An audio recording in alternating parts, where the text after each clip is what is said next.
Hello everyone, very very good evening to all of you. कैसे हैं आप सभी? गैस एक बार ऑडियो वीडियो कंफर्मेशन दे दो। Is everything fine? फिर करते हैं सेशन को start. Very good evening Amit, Nidhi, Shreya, welcome to the class.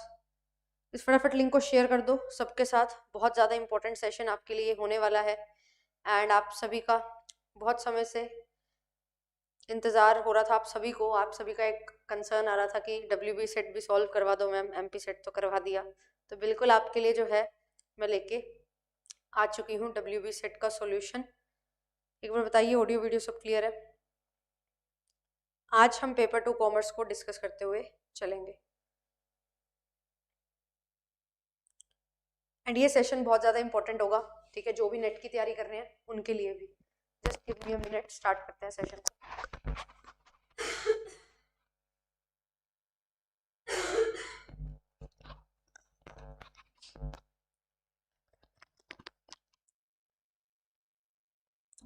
तो WB सेट जो है अभी 15 तारीख को हुआ था, ठीक है।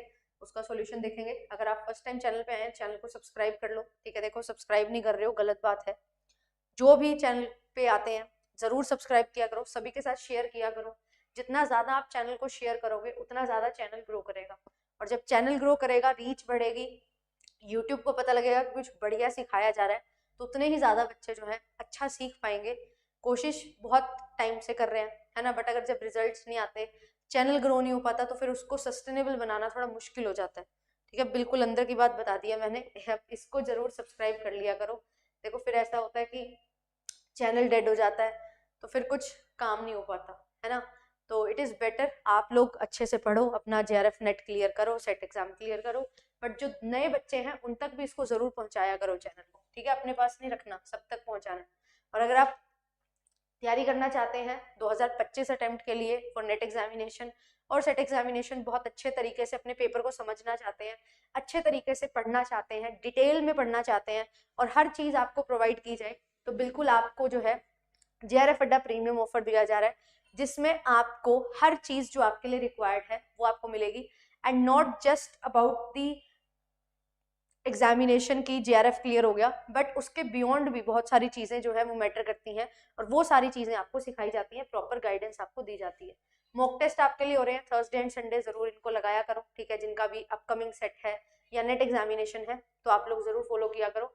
आज 6 बजे जो है क्लास नहीं हुई, बट ये क्लास जो है आपकी हो जाएगी। 21 तारीख को मैं ले रही हूँ क्लास, ठीक है। ये सेशन को पोस्टपोन कर दिया है क्योंकि आज WB सेट को हम सॉल्व कर रहे हैं, ठीक है। टेलीग्राम पे आपको मिल जाएगी PDF, एप्लीकेशन पे PDF मिलती है, एप्लीकेशन को डाउनलोड कर लीजिए। अभी जो है स्टार्ट करते हैं आज का हमारा सेशन, और बहुत इंपॉर्टेंट क्वेश्चंस, बहुत अच्छे क्वेश्चंस हैं, इनको सॉल्व करते हुए चलेंगे। मेरे पास जो है यहाँ पे Y3 सीरीज है, ठीक है, कॉमर्स की, तो आप इसके अकॉर्डिंग मैच कर लेना आपकी कौन सी सीरीज है, ठीक है।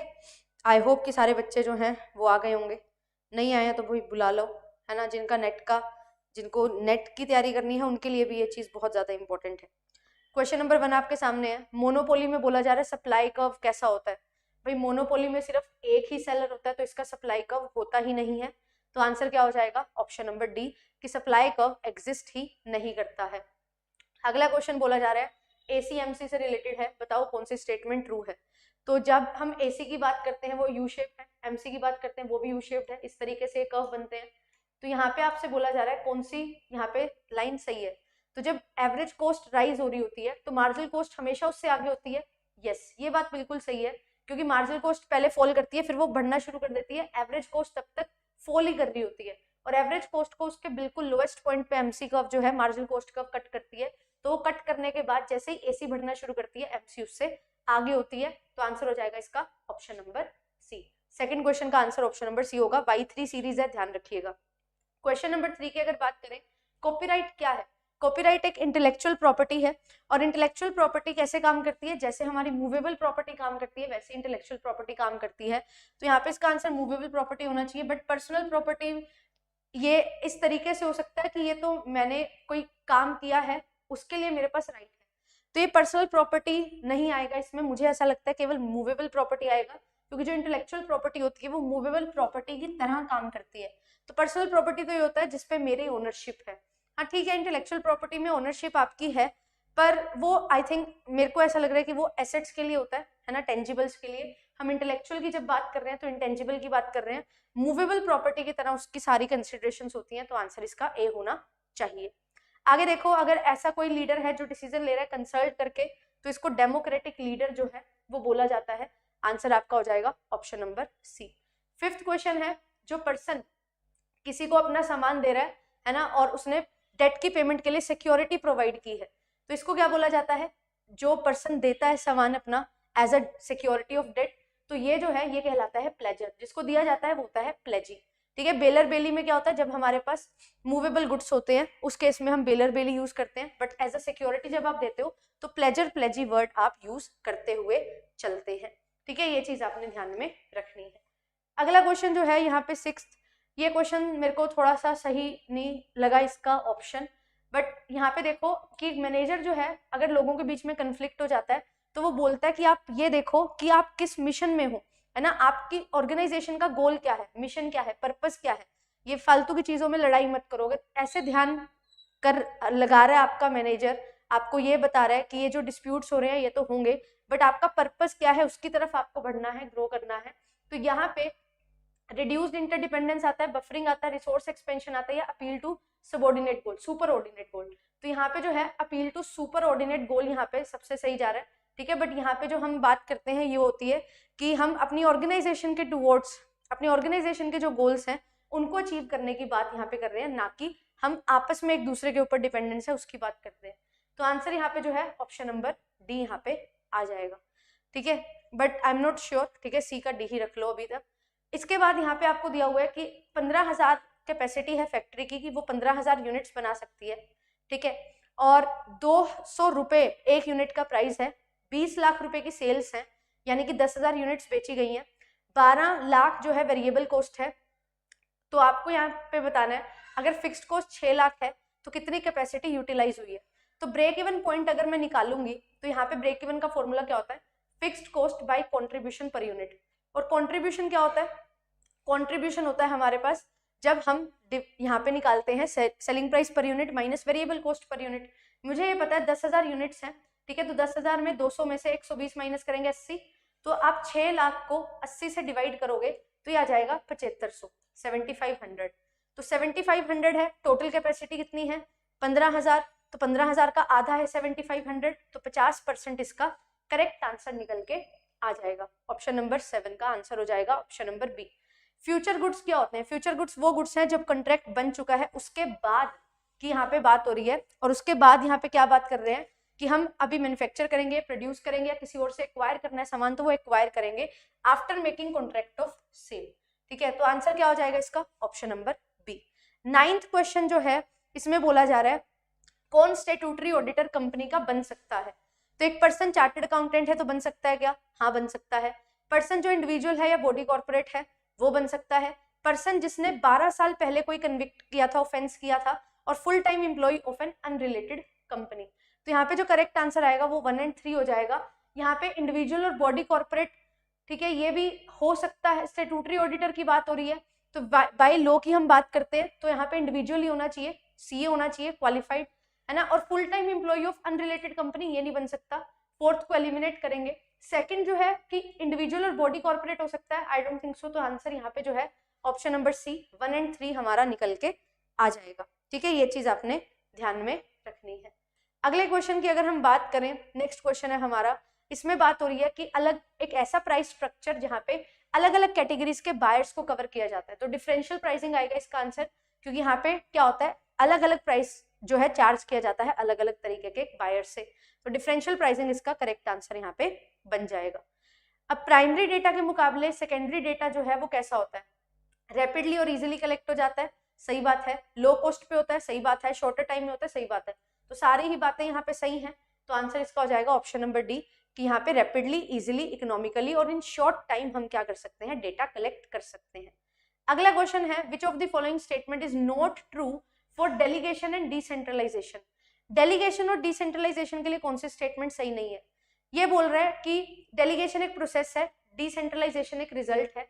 तो ये बात जो है सही है। डेलीगेशन जो है सुपीरियर और सबॉर्डिनेट के बीच में होती है, डिसेंट्रलाइजेशन कंपनी वाइड होती है।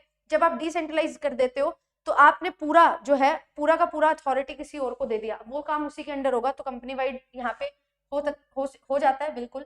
डेलीगेशन जो है ऑर्गेनाइजेशन पिरामिड क्रिएट करता है, ये बात भी सही है। डेलीगेशन जो है ऑप्शनल है, whereas decentralisation is must, ये बात गलत है। डिसेंट्रलाइजेशन मस्ट ऐसा जरूरी नहीं है, ठीक है, बट डेलीगेशन होना जरूरी है, क्योंकि अगर आप डेलीगेट नहीं करोगे एक पर्सन सारा काम नहीं कर सकता, ठीक है। तो डेलीगेशन जरूरी है, डिसेंट्रलाइजेशन जरूरी हो ऐसा जरूरी नहीं है। फिर इसके बाद यहाँ पे देखो आईपीओ की परफॉर्मेंस देखनी है 2010 से 2019, लंबे समय तक। तो लंबे समय तक जब हम एनालिसिस करते हैं उसको हम टाइम सीरीज एनालिसिस बोलते हैं, या हम लॉन्गिट्यूडनल स्टडी उसको बोलते हैं।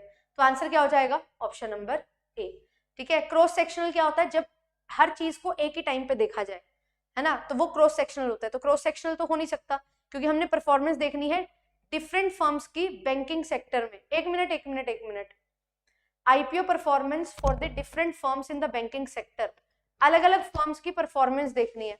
तो यहाँ पे क्या होगा, ऑल ऑफ द सीरीज आएगा, ठीक है, इसका आंसर डी हो जाएगा।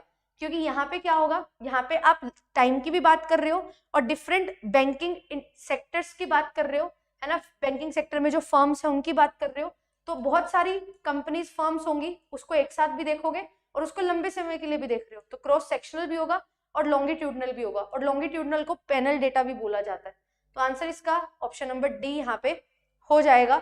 बट अगर सिर्फ और सिर्फ मैं टाइम पीरियड देखूं तो टाइम सीरीज आंसर होगा, बट यहाँ पे डिफरेंट फर्म्स की बात कर रखी है तो आई विल टेक इट, नहीं यार रुको, सॉरी, टाइम सीरीज में ही हो जाएगा, यस, यहाँ पे जो है टाइम सीरीज ही इसका करेक्ट आंसर आएगा, क्योंकि टाइम सीरीज में हम क्या करते हैं, टाइम सीरीज में हम पूरा कंप्लीटली नोटिस करते हुए चलेंगे, मतलब यहाँ पे जो हमारे पास डिफरेंट फर्म्स हैं उनको कंपेयर करेंगे through out the time. Answer for this is option number A only, सही लगाया था मैंने पहले, ठीक है, ए इसका करेक्ट आंसर होगा। अगला क्वेश्चन देखो, बोल रहा है कौन सा कर्व यू शेप नहीं होता, तो एवरेज फिक्स्ड कॉस्ट है जो कम होता रहेगा जैसे जैसे आप अपनी प्रोडक्शन करोगे, तो ये यू शेप नहीं होता, तो आंसर ऑप्शन नंबर बी हो जाएगा।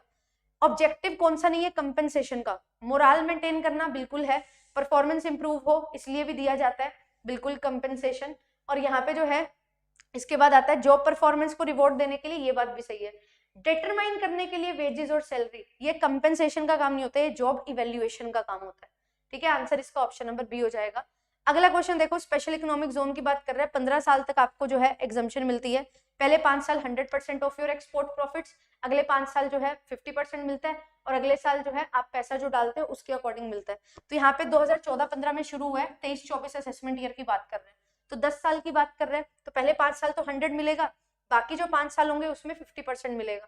तो यहाँ पे आप देख रहे हो 18 लाख का प्रॉफिट है, टोटल 70-80 लाख की सेल पे, है ना, और हमारे पास जो एक्सपोर्ट सेल्स हो रही है वो 70 लाख की है। तो यहाँ पे आप इसको सॉल्व करोगे और उसका 50% निकाल लोगे, आपके पास 7,87,500 करेक्ट आंसर निकल के आ जाएगा। जितनी भी वैल्यू आएगी उसका 50% आपने कर देना है, क्योंकि पहले 5 साल 100% मिलता है, अगले 5 साल 50% मिलता है, और अगले 5 साल में जब आप पैसा ट्रांसफर कर देते हो उस बेसिस पे, पोटेंशियल बेसिस पे आपको मिलता है यहाँ पे डिडक्शन। सेक्शन 10AA, इसको हम टैक्स हॉलीडेज भी बोलते हैं। WB सेट को पसंद आ गया, पिछली बार भी ऐसा क्वेश्चन दिया था, इस बार भी दे दिया। अगला क्वेश्चन देखो, यहाँ पे बोल रहा है 5 व्हाइट बॉल और 3 ब्लैक बॉल्स हैं। अब ये बॉल्स जो हैं हमारे पास, इसको क्या करना है, ये देखना है कि 2 बॉल निकाली गई और दोनों की दोनों ब्लैक है, तो ब्लैक बॉल फर्स्ट टाइम आने की प्रोबेबिलिटी क्या होगी, 3/8, सेकेंड टाइम ब्लैक बॉल आने की प्रोबेबिलिटी 2/7, क्योंकि हम बॉल को रिप्लेस नहीं कर रहे। तो यहाँ पे इसको सॉल्व करोगे 3/28 इसका आंसर आ जाएगा, ऑप्शन नंबर ए, ठीक है, A is the very very correct answer. अगला क्वेश्चन देखो, 18th क्वेश्चन जो है, इसमें क्या बात हो रही है कि for the following statement of assertion reason, आपको बताने कौन सा स्टेटमेंट करेक्ट है। ये बोल रहा है higher customer expectation lead to dissatisfaction as performance never matches them.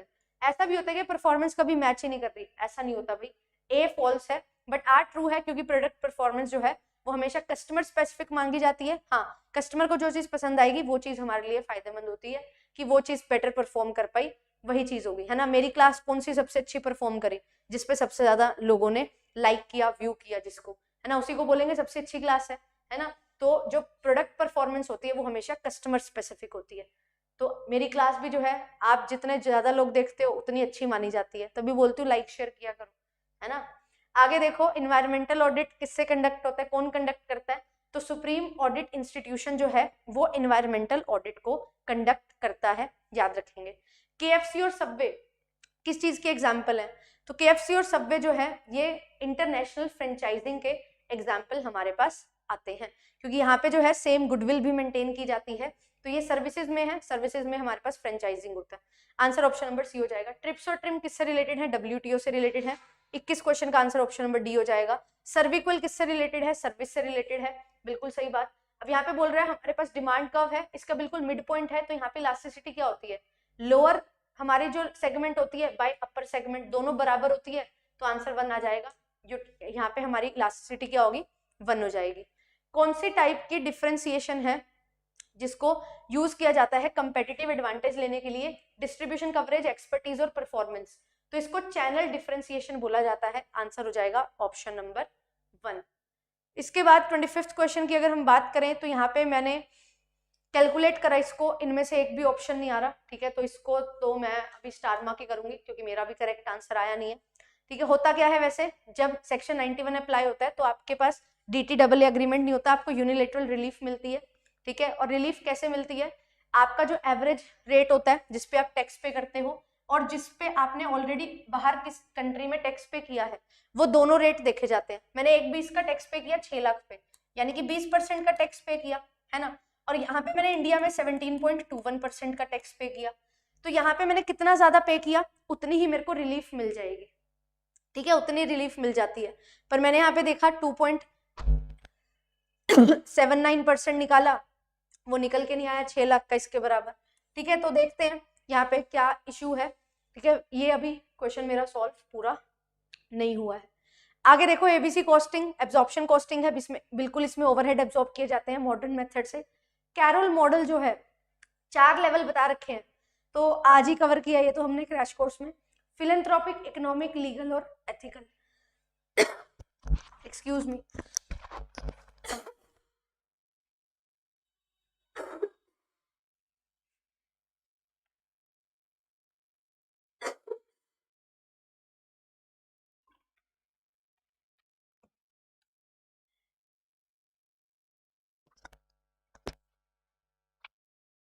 तो कैरोल मॉडल जो है ये CSR का मॉडल है जो 4 पॉइंट्स की बात करता है।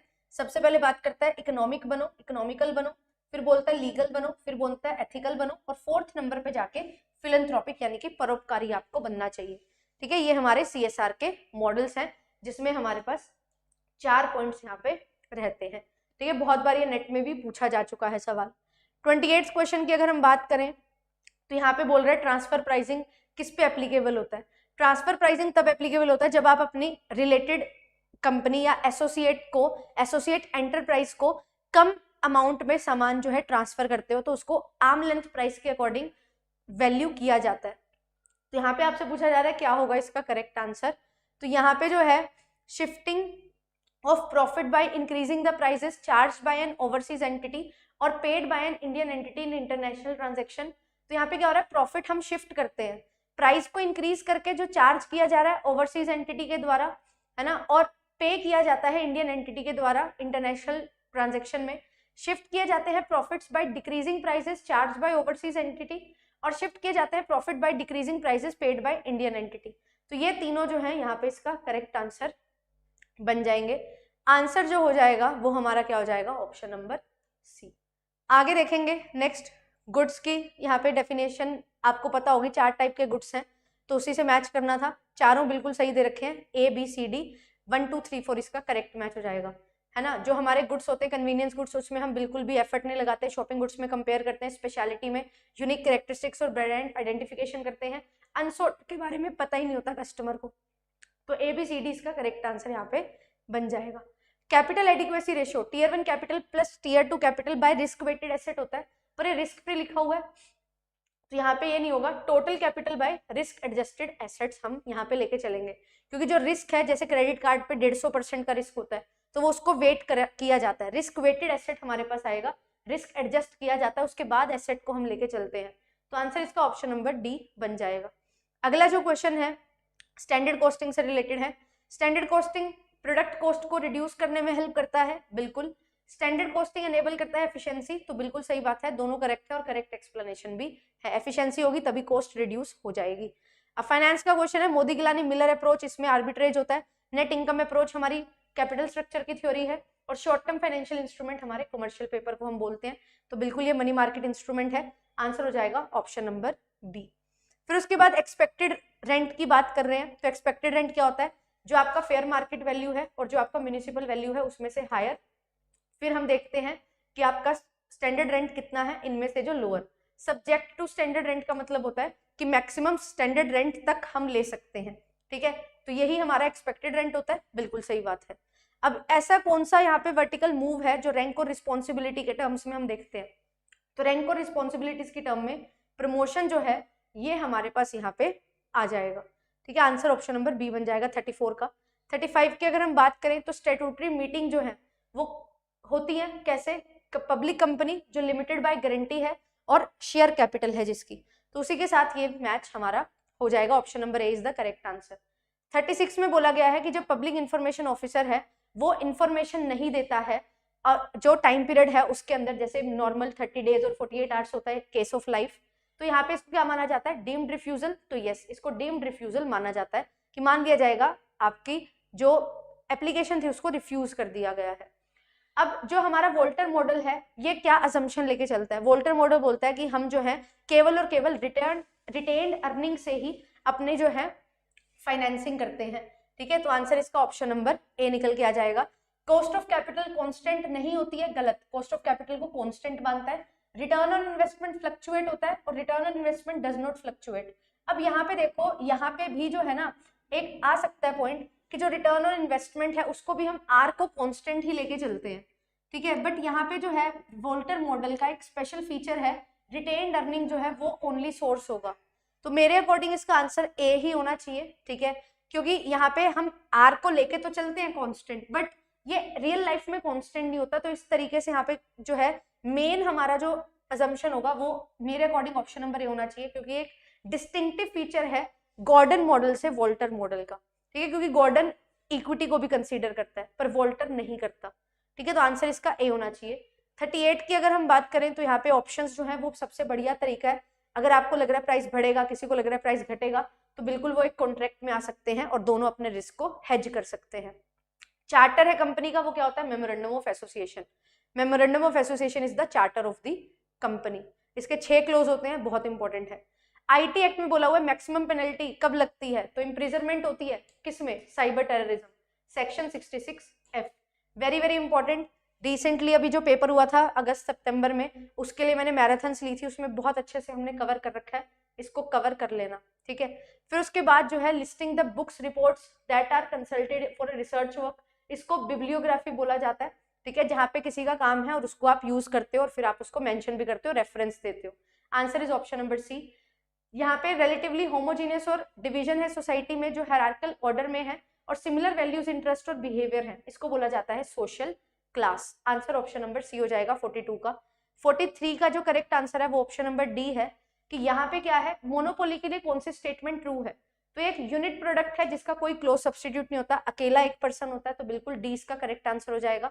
44 में डी पूछा हुआ है नाबार्ड का क्या फंक्शन नहीं है, तो नाबार्ड जो है वो सेंट्रल गवर्नमेंट को लोन प्रोवाइड करता है, ऐसा है क्या, एग्रीकल्चर डेवलपमेंट के लिए, आई थिंक इसका आंसर ऑप्शन नंबर बी होगा, ठीक है। रिसर्च के लिए तो पैसा दिया जाता है, नाबार्ड रीफाइनेंसिंग का ही काम करता है, तो यहाँ पे ये इंस्पेक्ट करता है स्टेट कोऑपरेटिव बैंक्स को, नहीं सॉरी बी नहीं, इसका आंसर डी करो, स्टेट कोऑपरेटिव बैंक्स को ये जो है यहाँ पे हम नहीं लेके चलते हैं, ठीक है, तो स्टेट कोऑपरेटिव बैंक्स को क्या करता है, इंस्पेक्ट करता है, ये काम नाबार्ड का नहीं है।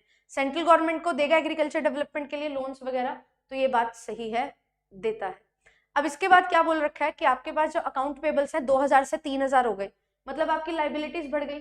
अगर आपकी लाइबिलिटी बढ़ जाती है तो आपकी वर्किंग कैपिटल क्या होती है, कम होती है, क्यों, क्योंकि assets, current assets minus current liability जो है वो आपकी वर्किंग कैपिटल है, अगर लाइबिलिटी बढ़ेगी तो आपके डिफरेंस कम हो जाएगा, तो 1000 से अगर लाइबिलिटी बढ़ी है तो 1000 से वर्किंग कैपिटल मेरी कम यहाँ पे हो जाएगी। अगला क्वेश्चन है यहाँ पे थ्योरी से related, zero sum game. Labour capital relationship, relative efficiency और पॉजिटिव सम गेम। तो जीरो सम गेम जो है ये मर्केंटिलिज्म है, क्योंकि ये सिर्फ एक्सपोर्ट पे बात करता है। अगर आप एक्सपोर्ट करना चाहते हो तो किसी कंट्री को तो इंपोर्ट करना पड़ेगा, और ये बोलते हैं एक्सपोर्ट करो इंपोर्ट मत करो। तो वेल्थ एक्यूमुलेशन की बात करते हैं, ए का जो है सेकंड होगा। आगे labour capital relationship, factor endowment theory में 2 फैक्टर की बात की थी, बी का जो है वो 1 हो जाएगा। इसी से ही आंसर हमारा ऑप्शन नंबर सी निकल के आ जाएगा। और रिलेटिव एफिशिएंसी की जब हम बात करते हैं तो हम बात करते हैं यहाँ पे कंपैरेटिव एडवांटेज थ्योरी की, क्योंकि एब्सोल्यूट एडवांटेज बोलता है कि जो अगर मुझे 2 प्रोडक्ट है मेरे पास, दोनों प्रोडक्ट में एडवांटेज मिल रही है तो दोनों को बना के एक्सपोर्ट करो, फिर इंपोर्ट क्या करोगे, है ना, अगर आप एक्सपोर्ट ही कर रहे हो। तो यहाँ पे जो है एडम स्मिथ का एडवांटेज था, वो डिसएडवांटेज था सॉरी, उसको खत्म किया कंपैरेटिव एडवांटेज थ्योरी ने, जो डेविड रिकार्डो ने दी थी। तो यहाँ पे जो है सी का आंसर हमारा ऑप्शन नंबर 4 हो जाएगा और डी का आंसर 3 हो जाएगा। ठीक है, पॉजिटिव सम गेम इसको बोला जाता है। यहाँ पे ना एक चीज मैं आपको बताती हूँ, पॉजिटिव सम गेम जो है ये कंपैरेटिव एडवांटेज थ्योरी के लिए भी आता है ना, कंपैरेटिव के लिए भी बोला जाता है। इसको मैं चेक करूंगी, ठीक है, अभी रिसेंटली मैं अभी करवा रही थी रिवीजन, तो उसमें मैंने positive sum game absolute advantage में लिखा है और मैंने अपने टाइम में भी यही याद किया था। इसको करेक्ट करवा दूंगी मैं, ठीक है। I think positive sum game जो है एब्सोल्यूट एडवांटेज को बोला जाता है, कंपैरेटिव को नहीं, ठीक है। तो इसको हम करेक्ट कर लेंगे। आगे देखेंगे 47, वॉइड कॉन्ट्रैक्ट किसमें एक्सप्लेन है, तो सेक्शन 2 जी में वॉइड की डेफिनेशन दे रखी है। लॉन्ग रन में सारी कॉस्ट वेरिएबल होती है क्या, बिल्कुल 48 का आंसर भी हो जाएगा। अगर यहाँ पे इंडिपेंडेंस ऑफ एट्रीब्यूट मुझे समझना है तो मैं क्या देखूंगी, मैं काई-स्क्वायर टेस्ट को यहाँ पे लेके चलूंगी, ठीक है। यहाँ पे काई-स्क्वायर टेस्ट जो है गुडनेस फॉर फिट के लिए यहाँ पे लेके चला जाता है। हम जब बात करते हैं ना काई-स्क्वायर की, कि काई-स्क्वायर पैरामीट्रिक भी है नॉन पैरामीट्रिक भी है, तो यहाँ पे इंडिपेंडेंस ऑफ एट्रीब्यूट्स और गुडनेस ऑफ फिट, ये हमारा काई-स्क्वायर टेस्ट हम देखते हैं। एल्स जो है ये पहुंच जाता है कहाँ पे, ये पैरामीट्रिक में भी यूज हो सकता है, तो इसको ध्यान रखना, ये हमारे पास आता है, ठीक है। फिर शेप क्या है डिमांड कर्व की, परफेक्ट कंपटीशन में तो हॉरिजॉन्टल स्ट्रेट लाइन होती है, ठीक है, इस तरीके की शेप हमारी होती है जो इलास्टिसिटी इनफाइनाइट दिखाता है हमें, ये डिमांड कर्व होता है हमारा। इंडिया किसका मेंबर नहीं है, इंडिया जो है वो एशियान का मेंबर नहीं है। आज ही सुबह सुबह मैंने रीजनल इकोनॉमिक इंटीग्रेशन करवाया, इसके 10 मेंबर्स हैं, है ना, बट इंडिया एशियान का मेंबर नहीं है। तो G15, UNO, ILO, इनका अगर पता भी नहीं है ना तो भी कोई दिक्कत नहीं है। एशियान, सार्क, ये बहुत जरूरी है समझना, यूरोपियन यूनियन, ठीक है, नाफ्टा, ये जो है ये आपको याद रखने बहुत जरूरी है, यहाँ से मेजर क्वेश्चन आते हैं। तो एशियन जो है इंडिया मेंबर है ही नहीं, तो सीधा आंसर ऑप्शन नंबर सी लगा दो। अब उनका है या नहीं मेरे को याद नहीं है, पर मेरे को ये याद है एशियन तो नहीं है, एशियन में इंडिया नहीं आता, तो सिंपली आप क्या करोगे, आंसर सी लगा दोगे।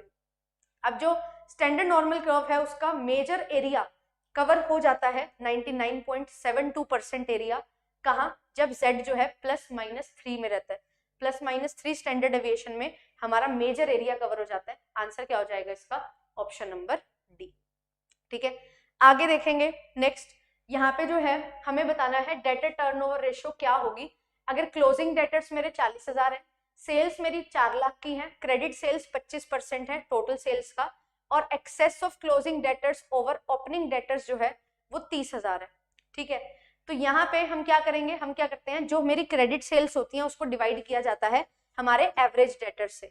अब यहाँ पे क्लोजिंग डेटर्स जो है वो 30,000 ज्यादा है ओपनिंग से, तो मुझे पता लग गया ओपनिंग डेटर्स कितने हैं, 10,000 है ना। अब मेरे को लेनी है एवरेज, तो 25,000 आ जाएगा एवरेज डेटर्स का, और मुझे ये पता है अगर 4 लाख की सेल्स है 25% यानी कि 1 लाख की सेल्स जो है वो मेरी क्रेडिट सेल्स है, तो 4 टाइम्स यहाँ पे करेक्ट आंसर निकल के आ जाएगा। अब फंड ट्रैकिंग एरर जो है वो किससे रिलेट करता है, तो ETF यानी कि इंडेक्स्ड फंड जो होते हैं हमारे म्यूचुअल फंड जो होते हैं उनसे ये रिलेट करता है, याद रखना, इसके बारे में पढ़ भी लेना, क्वेश्चन नंबर 54। आगे है FDI जो है वो कोऑपरेटिव अग्रीमेंट है किन में, तो यहाँ पे जो है कौन सी फॉर्म में FDI कोऑपरेटिव अग्रीमेंट बनता है। देखो एक कॉन्ट्रेक्चुअल अग्रीमेंट होते हैं स्ट्रेटेजिक अलायंस, एक होता है जॉइंट वेंचर जहाँ पे हम इन्वेस्टमेंट की बात करते हैं। तो ये जो जॉइंट वेंचर है ये इसका करेक्ट आंसर आ जाएगा, क्योंकि यहाँ पे इन्वेस्टमेंट मोड की बात कर रखी है। जॉइंट वेंचर क्या होता है, ये आपस में हम एक कंपनीज मिलती है, कंट्रीज मिलती हैं और एक नए वेंचर की तरफ जो है वो चलते हैं, बिल्कुल न्यू चीज। स्ट्रेटेजिक अलायंस में पुरानी चीज पे ही रहते हैं, तो मेरे अकॉर्डिंग इसका आंसर ऑप्शन नंबर डी होना चाहिए, क्योंकि ये इन्वेस्टमेंट से रिलेटेड हम इसमें बात कर रहे हैं।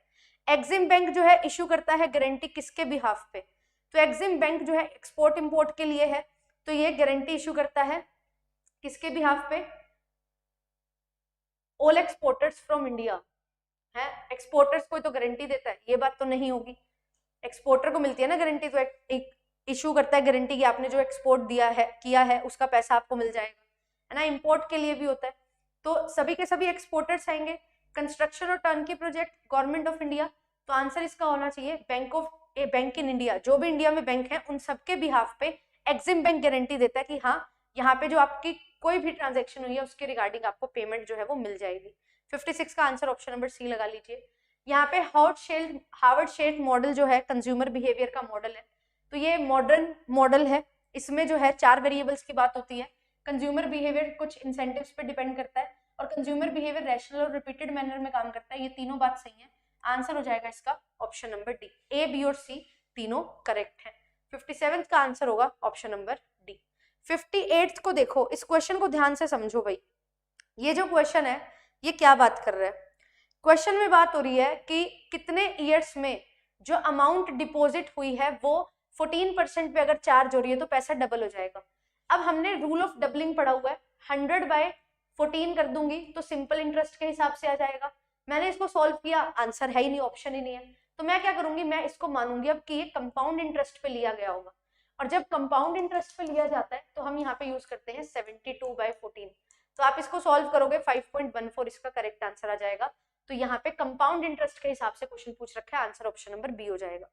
अगला क्वेश्चन है लिस्ट 1 को लिस्ट 2 से मैच करना है, तो यहाँ पे देखो, यहाँ पे बात हो रही है इंटर कॉल बैंक की, कमर्शियल पेपर की, टी बिल की, रेपो रेट की। तो रेपो रेट जो है मॉनेटरी मार्केट इंस्ट्रूमेंट है ना, तो यहाँ पे जो है क्वांटिटेटिव तरीका है मनी सप्लाई को कंट्रोल करने का। तो यहाँ पे देखो ध्यान से, यहाँ पे ए बी सी डी को मैच करना है, तो डी का जो है वो 3 हो जाएगा, डी का 3 होते ही आंसर ऑप्शन नंबर 1 हो जाएगा, ठीक है, 1 इज द करेक्ट आंसर, बाकी सबको मैच कर लेना। आगे अकाउंटिंग स्टैंडर्ड और इंडियन अकाउंटिंग स्टैंडर्ड है, पर ध्यान देना 1 2 3 4 इस तरीके से मैच करना है इसको इससे। तो इन्वेंट्री वैल्यूएशन AS2 होता है, तो सेकंड का 1 होगा, सेकंड का जो है वो 1 होगा, ठीक है, सेकंड का 1 यहाँ पे है, ए है मतलब सेकंड का ए, तो आंसर हो जाएगा ऑप्शन नंबर सी। इस तरीके से इसको मैच करना था। बाकी हम जानते ही हैं AS6 जो है अब नहीं है वैसे ये, पर ये डेप्रिसिएशन ऑफ फिक्स्ड एसेट्स के लिए था, अब इसको प्रॉपर्टी प्लांट इक्विपमेंट में ले आए AS10 में।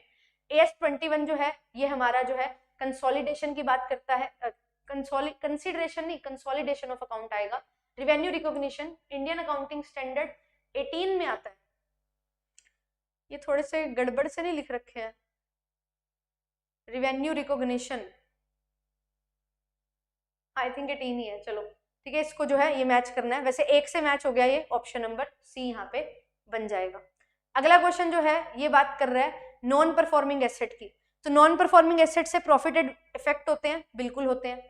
नॉन परफॉर्मिंग एसेट रिजल्ट करता है decrease in the amount available for loan, ये बात भी जो है सही है, पर ये इसकी करेक्ट एक्सप्लेनेशन है क्या, ये इसकी करेक्ट एक्सप्लेनेशन है, तो आंसर इसका क्या हो जाएगा ऑप्शन नंबर ए, क्योंकि अगर आपके पास पैसा नहीं रहेगा तो आप उसको आगे किसी को दे नहीं पाओगे, तो प्रॉफिट क्रिएट नहीं कर पाओगे। और कमर्शियल बैंक्स जो है वो इसी तरीके से प्रॉफिट क्रिएट करते हैं कि वो पैसा आगे एडवांस देते हैं और लोगों से डिपॉजिट लेते हैं कम रेट पे, एडवांस देते हैं ज्यादा रेट पे, और वो जो रेट का डिफरेंस होता है वही इनकी क्या होती है, इनकम होती है, ठीक है। अगर एनपीए ज्यादा हो जाएंगे तो पैसा ही नहीं आएगा, तो लॉस होगा और साथ ही साथ पोटेंशियल इनकम भी आपकी खत्म हो जाएगी। डैश इज फुल ऑफ बायस, कौन सी ऐसी प्रोबेबिलिटी है जहाँ पे बायसनेस होती है, ma'am non probabilistic, but non probabilistic में तो कोटा और पर्पसिव दिया हुआ है, पर सबसे ज्यादा बायसनेस होती है पर्पसिव में, क्योंकि यहाँ पे जो हमारा रिसर्चर है वो अपने पर्पस के अकॉर्डिंग ही सैंपल को सिलेक्ट करता है, तो सबसे ज्यादा आती है यहाँ पे पर्पसिव सैंपलिंग में बायसनेस, इसको जजमेंटल सैंपलिंग भी बोला जाता है। इसके बाद यहाँ पे independent project, mutually exclusive project और नेट प्रेजेंट वैल्यू। तो नेट प्रेजेंट वैल्यू में हम प्रेजेंट वैल्यू निकालते हैं फ्यूचर कैश फ्लोज की, है ना, जिसको डिस्काउंट किया जाता है कॉस्ट ऑफ कैपिटल के अकॉर्डिंग। म्यूचुअली एक्सक्लूसिव प्रोजेक्ट का मतलब होता है कि एक प्रोजेक्ट सिलेक्ट हुआ तो बाकी सब रिजेक्ट हो जाएंगे। इंडिपेंडेंट का मतलब होता है जहां पे फर्क नहीं पड़ता एक प्रोजेक्ट का दूसरे प्रोजेक्ट पे, तो आंसर हो जाएगा इसका ऑप्शन नंबर ए। अगला क्वेश्चन देखिए, फॉर्मल ऑर्गेनाइजेशन प्लान्ड है डेलिबरेटली क्रिएट की जाती है मैनेजमेंट के द्वारा, तो हाँ फॉर्मल ऑर्गेनाइजेशन तो खुद बनाई जाती है जहां पे आप अपनी ऑर्गेनाइजेशन के गोल्स को अचीव करने के लिए एक सेटअप क्रिएट कर रहे हो। इनफॉर्मल ऑर्गेनाइजेशन अपने आप से बन जाता है, और ये आउट ऑफ फॉर्मल ऑर्गेनाइजेशन बनता है क्या? हाँ, तो दोनों की दोनों स्टेटमेंट हैं जो बिल्कुल सही है। इनफॉर्मल ऑर्गेनाइजेशन में आपको कोई ऑफिशियल सैंक्शन की जरूरत नहीं होती, मंजूरी की जरूरत नहीं होती, फॉर्मल जो है वो बिल्कुल प्लान करके ही बनाई जाती है ऑर्गेनाइजेशन। अगला क्वेश्चन देखेंगे, यहाँ पे जो है आपको यहाँ पे मैच करने हैं कुछ वर्ड्स हैं और उनके क्या कैरेक्टरिस्टिक्स हैं। तो इस बेसिस पे मैंने मैच किया सिंसियरिटी को डाउन टू अर्थ और चेयरफुल के साथ, एक्साइटमेंट जो है उसको spirited, imaginative, up to date, और कंपिटेंस जो है वो मैच हो जाएगा रिलायबल, इंटेलिजेंट, सक्सेसफुल के साथ, सोफिस्टिकेशन जो है वो मैच हो जाएगा अपर क्लास, चार्मिंग के साथ, और रग्डनेस जो होता है वो होता है आउटडोर्स एंड टफ। जो टफ लोग होते हैं ना, रफ टफ लोग, वो रग्डनेस आता है उसका मतलब। तो ई का जो है वो 4 बनेगा, आंसर हमारा ऑप्शन नंबर सी निकल के आ जाएगा। अब इंटरनेशनल कैपिटल बजटिंग और इंडियन मतलब with in the nation capital budgeting हम बढ़ते हैं, तो कुछ हमारी टेक्निक्स होती है जहां पे हम रिस्क फैक्टर को एडजस्ट करते हैं। तो जब इंटरनेशनल की बात आती है तो मुझे जहां तक याद आ रहा है सिमुलेशन एनालिसिस जो है वो इसका करेक्ट आंसर हो जाएगा, क्योंकि सेंसिटिविटी और सिनेरियो एनालिसिस में हम करते क्या है, बेसिकली सेंसिटिविटी में एक फैक्टर का इफेक्ट देखते हैं, सिनेरियो में एज अ होल इफेक्ट देखते हैं सभी फैक्टर्स का। तो आंसर इसका ऑप्शन नंबर डी यहाँ पे आ जाएगा। 68 जो है, जब 2 से या 2 से ज्यादा ब्रांड्स जो हैं वो मिलके एक कंबाइंड प्रोडक्ट लाते हैं, जैसे कि डोमिनोज में आप देखते होंगे कोको कोला भी है और डोमिनोज का पिज्जा भी है, वो दोनों मिलके कर रहे हैं, तो इसको बोला जाता है को ब्रांडिंग। ठीक है, को ब्रांडिंग इसको बोला जाता है। आगे हमारे को बोला हुआ है कि इनकम है अदर सोर्सेज से और इनकम है बिजनेस से, तो कौन सा इनकम टैक्स रिटर्न फॉर्म जो है वो यूज किया जाएगा। तो यहाँ पे जो इनकम टैक्स रिटर्न यूज होगा वो ITR 2 हमारा जो है यहाँ पे हो जाएगा, ITR 2 और ITR 3। ITR 4 तो सुगम के लिए होता है, प्रिजम्पटिव इनकम के लिए होता है। ITR 1 जो है ये हमारा जो है बिजनेस इनकम को कंसीडर नहीं करता। ITR 2 में जो है बिजनेस इनकम वैसे नहीं होती है कंसीडर, सैलरीड के लिए ही होता है, बट ITR 3 जो है वो ओनली PGBP के लिए रहता है ना, इस तरीके से। तो यहाँ पे इसका आंसर मेरे अकॉर्डिंग ITR 2 जो है वो करेक्ट हो जाएगा, क्योंकि इनकम फ्रॉम अदर सोर्सेज जो है वो भी हम यहाँ पे बात कर रहे हैं। तो ITR 2 इसका करेक्ट आंसर हो जाएगा, but I am not sure 2 और 3 में से एक यहाँ पे मुझे लग रहा है। ठीक है, आगे देखो स्टेटमेंट 1 और स्टेटमेंट 2 कौन से स्टेटमेंट से ये डिस्ट्रीब्यूशन चैनल जो है मैन्युफैक्चरर और कस्टमर को लिंक करता है, बिल्कुल। डायरेक्ट इनडायरेक्ट चैनल होते हैं। Distribution channel time and place utility create करता है, हाँ, जहाँ पे जो चीज नहीं है वहां पे प्रोवाइड कर देता है, जिस टाइम पे रिक्वायर्ड है उस टाइम पे प्रोवाइड कर देता है। तो दोनों की दोनों स्टेटमेंट बिल्कुल करेक्ट है। अगला 71 क्वेश्चन जो है ये मुझे नहीं इसका एग्जैक्ट आंसर पता, ठीक है, इसको स्टार मार्क कर लो।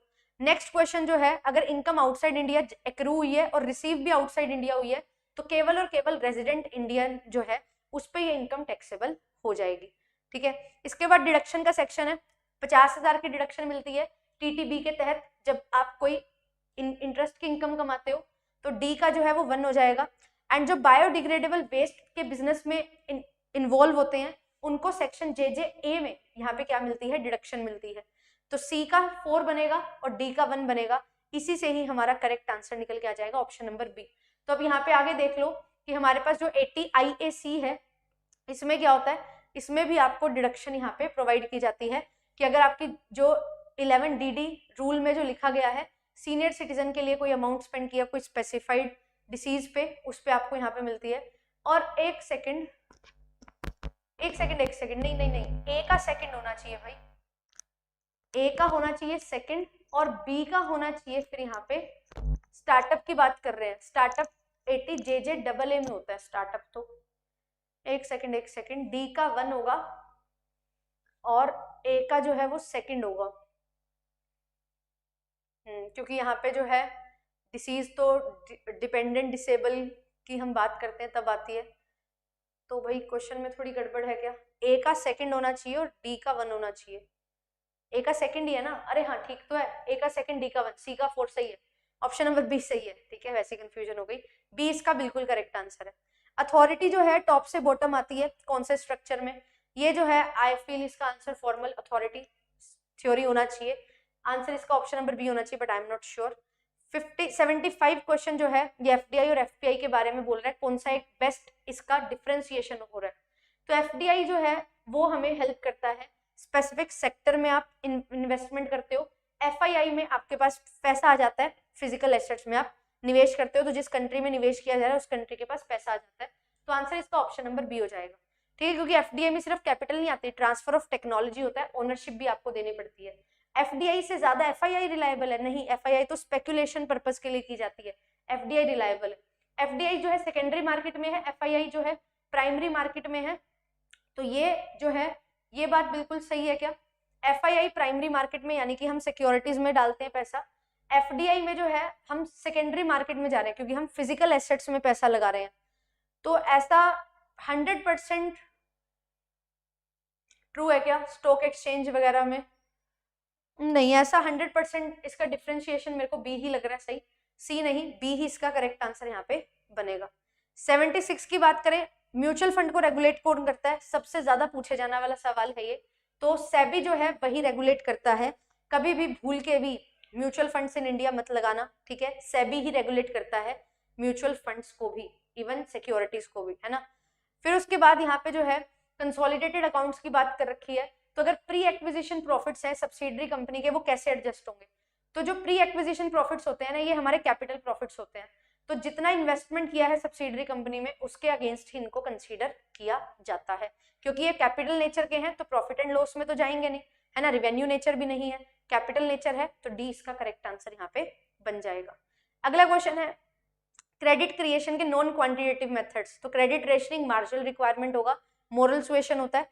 तो यहाँ पे 2 ही दिए हुए हैं, 1 और 4 इज द करेक्ट आंसर, यानी कि option number C. Monopolistically competition market का क्या कॉमन पॉइंट है मोनोपोली के साथ? तो यहाँ पे मोनोपोली में क्या होता है, एक फर्म होती है, मोनोपोलिस्टिक में बहुत सारी फर्म्स होती हैं। यहाँ पे जो है डाउनवर्ड फॉलिंग डिमांड कब होता है क्या? हाँ, दोनों में ही डाउनवर्ड फॉलिंग डिमांड कब होता है, पर जिसका स्टीपर डिमांड कब है वो मोनोपोली होती है, जिसका फ्लैटर डिमांड कब होता है वो हमारी मोनोपोलिस्टिक होती है, ठीक है। तो आंसर ऑप्शन नंबर बी हो जाएगा। इन बास्केट ट्रेनिंग में कौन सा मेथड इन्वॉल्व है? Which of the following is involve in basket training? तो यहाँ पे क्या आ जाएगा, यहाँ पे सिमुलेशन आएगा क्या इन बास्केट ट्रेनिंग में, या ऑन द जॉब ट्रेनिंग आएगा? यस गाइस, क्या होगा इसका करेक्ट आंसर? इन बास्केट ट्रेनिंग।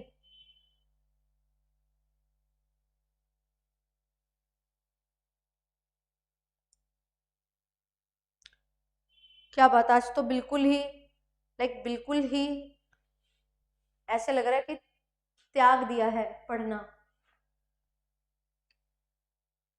है। पेपर में 10 दिन है, ज्यादा नहीं है। यहाँ से इस टाइप के क्वेश्चन को सॉल्व करने का पर्पस क्या होता है, बहुत सारे कंसेप्ट 1 घंटे में रिवाइज हो जाते हैं। 100 क्वेश्चन आप कर रहे हो, और रिवाइज इन द सेंस कि आपको याद आ जाता है ना।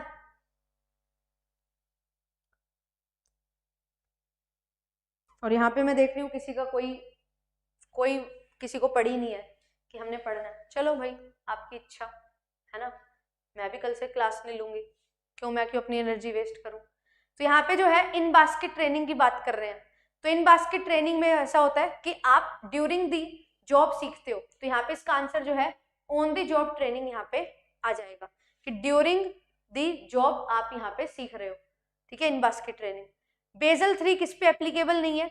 तो एक्सपोर्ट इम्पैक्ट बैंक क्या होता है? ऐसा तो कुछ होता नहीं, तो इसको ही हम यहाँ पे बना देंगे इसका आंसर। स्टैंडर्ड नॉर्मल डिस्ट्रीब्यूशन के 2 पैरामीटर हैं, बिल्कुल, मीन और स्टैंडर्ड डेविएशन। आंसर आ जाएगा ऑप्शन नंबर डी। अगला है कौन सी स्टेटमेंट ट्रू नहीं है? तो यहाँ पे ई फाइलिंग के केस में एसएससी को जो है करंट स्टेटस दिख जाता है अपना। ई फाइलिंग मैंडेटरी है इंडिविजुअल्स के लिए जिसकी इनकम 5 लाख से ज्यादा है? नहीं, ऐसा कोई जरूरी थोड़ी है, जिसकी इनकम 2 लाख है उसको रिटर्न फाइल करनी है तो उसको भी ई फाइल करना होगा, है ना। सीनियर सुपर सीनियर सिटीजन के लिए जो है एक अलाउंस दिया हुआ है कि आपको जरूरत नहीं है ई फाइलिंग की, बट बाकी सबके लिए है। जो 2 है ना, ये तो बिल्कुल ही गलत है, 2 गलत है। तो यहाँ पे ये 2 ऑप्शन तो गए, सी और डी में से एक आंसर हो सकता है। आगे देखो, ई filing return is mandatory for companies, तो ये बात भी सही है। तो 2 और 4 जो है ये इसका करेक्ट आंसर यहाँ पे आ जाएगा, ठीक है। आगे क्वेश्चन देखो, एसेट टेक ओवर किया जाता है ट्रांसफरी कंपनी के द्वारा अमलगामेशन में, तो वो ट्रांसफर हो जाता है रियलाइजेशन अकाउंट पे, बिल्कुल, किस वैल्यू पे? बुक वैल्यू पे, ठीक है, हिस्टोरिकल कॉस्ट बेसिस पे। 85 का आंसर मुझे यहाँ पे समझ नहीं आया। ए और बी इंडिपेंडेंट है, तो A and B raise to the power C क्या होगा? ये मेरे को समझ नहीं आया। आई थिंक इसका answer cannot be ascertained होना चाहिए। 85 में पूछना क्या चाह रहा है यही क्लियर नहीं हुआ। 86 में बोल रहा है हमें देखना है वेरिएबिलिटी 2 सेट की, तो coefficient of variation standard deviation by mean into 100, ये इसका फॉर्मूला होता है। ये आपसे पूछा गया है बहुत, पेपर 1 में भी, पेपर 2 में भी, तो ये याद रखना। तो यहाँ पे जब हमें वेरिएबिलिटी देखनी है तो कोफिशिएंट ऑफ वेरिएशन को हम चेक करते हैं, ठीक है। देन इसके बाद नेक्स्ट आता है 87, फीचर कौन सा नहीं है ग्लोबलाइजेशन का, केवल मल्टीनेशनल फर्म्स जो हैं वो इंटरनेशनल बिजनेस में एंगेज होती हैं। अच्छा, मल्टीनेशनल के साथ ग्लोबल भी हैं, ट्रांजैक्शनल भी हैं, है ना। तो ये बात जो है वो गलत है कि ग्लोबलाइजेशन में सिर्फ मल्टीनेशनल फर्म्स आएंगी, ऐसा नहीं होता, ठीक है। सिमिलर स्ट्रेटजीज अडॉप्ट करते हैं, बिल्कुल। आप रीजनल इकोनॉमिक इंटीग्रेशन में इन्वॉल्व होते हो, आइडियाज और कल्चर मिलते हैं एक दूसरे में, बिल्कुल सही बात है। एक दूसरे नेशन के आइडियाज एंड कल्चर्स इवॉल्व होते हैं, और यहाँ पे नेशनल बाउंड्रीज को हम आगे लेके जाते हैं, मतलब क्रॉस करते हैं, तो ये बात भी बिल्कुल सही है। पार्टनरशिप में जब गुडविल अकाउंट को रेज किया जाएगा तो क्रेडिट दिया जाता है ओल्ड पार्टनर कैपिटल अकाउंट में। तो ये क्या है, ओल्ड पार्टनर को क्रेडिट किया जाता है गुडविल में। तो यहाँ पे क्या होता है, ओल्ड प्रॉफिट शेयरिंग रेशो होती है, क्योंकि वो रेशो ओल्ड पार्टनर से बिलोंग करती है, ठीक है। आंसर इसका बी हो जाएगा 88 का। 89 का जो करेक्ट आंसर है वो है ऑप्शन नंबर ए। यहाँ पे बात कर रहे हैं टैक्स प्लानिंग के लिए कौन सी स्टेटमेंट सही नहीं है। एक मिनट, आप नोट दी करेक्टरिस्टिक्स, अरे सॉरी मैंने करेक्टरिस्टिक्स बता दी। 2 और 3 इसका करेक्ट आंसर होगा, है ना। 2 एंड 3 ऑप्शन नहीं आएंगे, तो यहाँ पे इसका जो करेक्ट आंसर है that is option number C, ठीक है। इसको करेक्ट कर लेना भाई, 2 एंड 3 यानी कि ऑप्शन नंबर सी जो है वो यहाँ पे करेक्ट आंसर हमारा बन जाएगा। 90th question, effect of speculation on exchange rate. तो ये जो है ये मार्केट ट्रेंड को एग्रीवेट भी कर सकता है एंड फ्लक्चुएशंस भी आ सकती हैं काफी हद तक, तो बिल्कुल सही बात है, सी इसका करेक्ट आंसर यहाँ पे हो जाएगा। 91 क्वेश्चन की अगर हम बात करें तो who coined the word collective bargaining, तो सिडनी वेब और बीट्राइस वेब, इन्होंने जो है ये कलेक्टिव बार्गेनिंग वर्ड दिया था। 92 जो है इसका करेक्ट आंसर मुझे नहीं आया, ये इसको स्किप कर दो अभी 92 को। 93 की बात करें, IMPS किसने दिया था, NPCI, digitisation of banking, one of the most important topics. तो IMPS इसी की देन है, 24/7 आपको सर्विसेज प्रोवाइड की जाती है, ठीक है। Payment of balance of payment में यहाँ पे करंट अकाउंट में क्या क्या चीज आएगी, तो बैलेंस ऑफ ट्रेड आएगा एंड साथ ही साथ बैलेंस ऑफ इनविजिबल्स आएगा, क्योंकि विजिबल और इनविजिबल से मिलकर बैलेंस ऑफ करंट अकाउंट बनता है। तो 1 एंड 3 इसका करेक्ट आंसर यहाँ पे बन जाएगा, ठीक है। नेक्स्ट इसके बाद जो है 95 क्वेश्चन, यहाँ पे बोला जा रहा है कि आपको बताना है कि शेयर होल्डर का क्या रिक्वायर्ड रिटर्न रहेगा, कि कितना वो एक्सपेक्ट कर रहे हैं जितना उन्होंने पैसा दिया है उससे। तो यहाँ पे हमारा गॉर्डन मॉडल यूज होगा। 4.5 का क्या है हमारे पास, डिविडेंड है, करंट एक्सपेक्टेड लिखा हुआ है ना, 90 रुपए का मार्केट प्राइस है। अब इसको सॉल्व करोगे आ जाएगा 5%, और ग्रोथ कितनी है, हम ग्रोथ ऐड करते हैं, तो ग्रोथ है यहाँ पे 8% की, तो 5% प्लस 8% 13% हमारा आंसर आ जाएगा, ऑप्शन नंबर डी। अब इसके बाद गुड कॉर्पोरेट गवर्नेंस की बात किसने की थी, कौन सी कमेटी ने की थी, तो कैडबरी कमेटी ने की थी, यूके की कमेटी है, ठीक है। 97 पे अगर हम आए तो यहाँ पे पॉपुलेशन का मीन दिया हुआ है, स्टैंडर्ड डेविएशन दे रखा है, एक सैंपल सेलेक्ट किया है पॉपुलेशन में से, तो बताओ यहाँ पे sampling distribution of sample mean कितना होगा, तो मीन जो है वो म्यू होगा एंड स्टैंडर्ड डेविएशन जो है वो क्या हो जाएगा, standard deviation of the population by sample size, root of sample size. तो आंसर इसका हो जाएगा ऑप्शन नंबर बी। ध्यान रखना, standard deviation by root of sample size जो है वो हमारा स्टैंडर्ड डेविएशन बनता है जब हमें पॉपुलेशन में से सिलेक्ट करना होता है। CAPM में क्या होता है, CAPM का फॉर्मूला होता है मैम, जो रिटर्न एक्सपेक्ट किया जा रहा है वो क्या होता है, जितना आपका risk free rate of return है प्लस जो आप रिस्क ले रहे हो और मार्केट प्रीमियम जो आप ले रहे हो, मतलब RM माइनस RF, है ना, ये चीज हमारे पास आता है, रिस्क प्रीमियम बोलते हैं इसको, RM माइनस RF को। तो रिस्क और इन्वेस्टर की कॉस्ट ऑफ कैपिटल जो है वो यहाँ पे हमारा करेक्ट आंसर बन जाएगा, ठीक है। तो आंसर क्या हो जाएगा इसका, ऑप्शन नंबर डी। 99 क्वेश्चन पे चलें तो यहाँ पे क्या बोला जा रहा है कि अगर आपको रजिस्टर्ड ऑफिस चेंज करना है केवल एक जगह से दूसरी जगह सेम लोकेलिटी में, तो कोई स्पेशल रेजोल्यूशन नहीं चाहिए, बोर्ड की मीटिंग होगी उसमें रेजोल्यूशन पास होगा एंड उसके बारे में MCA को, मिनिस्ट्री ऑफ कॉर्पोरेट अफेयर्स को बता दिया जाएगा। तो आंसर हो जाएगा ऑप्शन नंबर ए।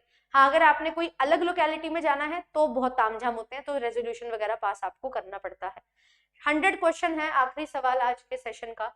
ये बोल रहे हैं कि कौन सी फॉर्म है जहां पे कोई कंट्रोल ही नहीं होता प्राइस पे, तो प्राइस पे कंट्रोल नहीं होता क्योंकि परफेक्ट कंपटीशन प्राइस टेकर होता है ना, जो प्राइस डिसाइड होता है वो market forces of demand and supply से होता है। तो ये सप्लाई कर्व है, ये डिमांड कर्व है, इससे हमारी जो है यहाँ पे डिमांड बन जाएगी और परफेक्ट कंपटीशन में उसी को ही कंसीडर किया जाता है एज प्राइस। तो आंसर हो जाएगा यहाँ पे ऑप्शन नंबर 1। तो इस तरीके से यहाँ पे हमने 100 के 100 क्वेश्चन के मैंने आंसर देने की कोशिश की है। 5% लेवल ऑफ सिग्निफिकेंस लेके चलना है ना, क्योंकि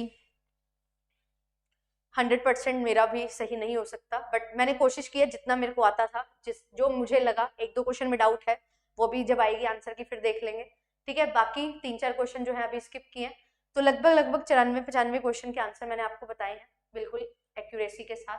तो ये जो है ये आपकी आंसर की है, इसके अकॉर्डिंग आप देख सकते हो क्वेश्चन का लेवल अच्छा था, न्यूमेरिकल क्वेश्चन काफी अच्छे पूछ रखे हैं, ठीक है। तो इस तरीके से ही आपकी जो WB सेट है इसमें क्वेश्चन का लेवल काफी अच्छा था। और पेपर 1 की बात करूं तो पेपर 1 तो बहुत ही अच्छा था, DI नहीं आई पर उसके अलावा बहुत सारे क्वेश्चंस हैं जो बहुत अच्छे लेवल के बना के दे रखे थे, ठीक है। तो पेपर जो है बहुत ज्यादा टिपिकल नहीं होने वाला, ठीक है, बहुत ज्यादा टिपिकल मतलब बहुत ज्यादा इजी नहीं होने वाला। टिपिकल थोड़ा था, बहुत ज्यादा नहीं था, बट ऐसा नहीं है कि बहुत ज्यादा कट ऑफ चली जाएगी, ठीक है। कट ऑफ जो है वो सही रहेगी, लास्ट टाइम के अकॉर्डिंग ही रहेगी, ठीक है। तो ये पूरा का पूरा पेपर 2 का क्वेश्चन पेपर है जो मैंने आपको सॉल्व करवा दिया था। इसकी PDF कहाँ मिलेगी?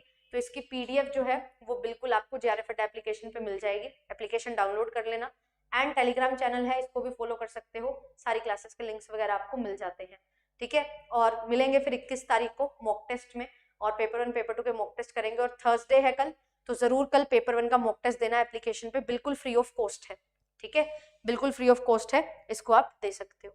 और जून के लिए अगर आप जुड़ना चाहते हैं तो बिल्कुल आपके लिए बैचेस जो है वो स्टार्ट होने वाले हैं बहुत जल्द, न्यू ईयर में, है ना, बिल्कुल न्यू ईयर में स्टार्ट करेंगे। और बिल्कुल प्रीवियस ईयर को कैसे सॉल्व करना है वो सारी चीजें, और बैच स्टार्ट करने से पहले मैं खुद आपकी सबकी एक मीटिंग भी लूंगी, जो भी पेड बैच के बच्चे होंगे ऑब्वियसली, ठीक है। और सारी चीजों को हम समझेंगे, स्ट्रेटेजिकली प्लान करेंगे हर चीज, एंड उसी के अकॉर्डिंग जो है अपनी 6 महीने की जर्नी को लेके चलेंगे, ठीक है।